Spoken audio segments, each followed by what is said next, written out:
Bonjour à toi. Dans cette petite vidéo, laisse-moi te montrer la voix de Sangreal, Rod of the King. Et en Jap, ça donne Sanguriaru, Ueno Rashinban. Tu diras pas que j'ai pas bossé la prononciation.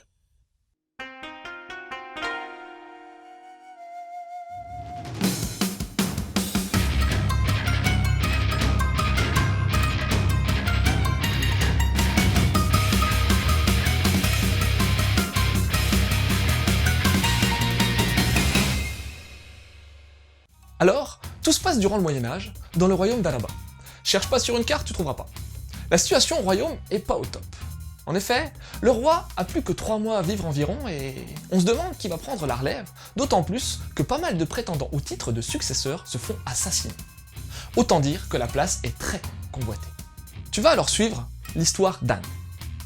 Anne, la princesse, qui se balade dans des rues malfamées du royaume et qui va tomber par hasard, ouais je sais, le hasard fait bien les choses, sur une voyante tireuse de cartes de tarot. Ça a beau puer l'arnaque à plein nez, Anne va être troublée par le comportement et les prédictions de Circé, c'est la cartomancienne.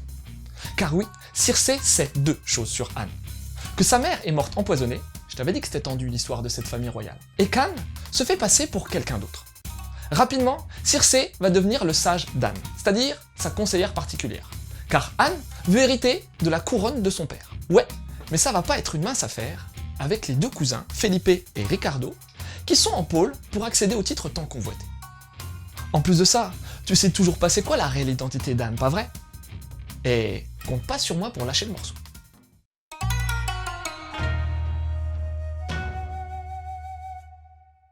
Alors, si t'aimes les graphismes léchés, les dessins techniques et avec du caractère, ce manga va bien te plaire, crois-moi. Car ouais, on a tout ça dans Sangreal. Les persos sont beaux, bien détaillés, et c'est encore plus vrai pour les fringues et les décors qui claquent vraiment bien. En même temps, fallait bien ça pour décrire le luxe de la famille royale. Mais ce que j'ai le plus aimé dans le trait, c'est sa propension à exprimer la colère et la rage. Tu sens vraiment une forte tension par moment, et ce, grâce au dessin bien maîtrisé de Terayama. Et attention, il n'y a pas que le trait qui est cool, toute la réalisation pue la maîtrise technique et le savoir-faire. Il y a une grosse variété des valeurs de plan utilisées qui servent parfaitement à la narration, et puis le Nemu est bien dynamique, avec un boulot de grosse qualité. Pour l'édition FR, Kana a fait un très bon taf en collant bien à l'édition originale. Que demander de plus?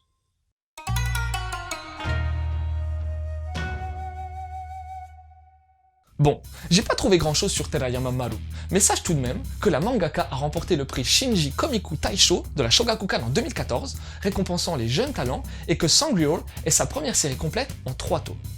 Et pour ce titre, elle s'est fait aider de Tanami Yuki, qui est tout simplement une cartomancienne japonaise. C'est dire si le titre est pointu à ce niveau-là. J'ai voulu lire ce manga parce que j'ai trouvé le dessin bien classe, mais au final, l'histoire l'est tout autant. Bon, je suis pas un fan absolu de tout ce qui a trait à la royauté et aux luttes de pouvoir, et dans ce titre, c'est un des moteurs narratifs. Mais pour l'instant, ça reste bien digeste, réaliste et sans grosse prise de tête. L'univers médiéval est très bien retranscrit et on s'immerge vite et bien. Côté perso, c'est là que j'ai vraiment bien apprécié ce titre.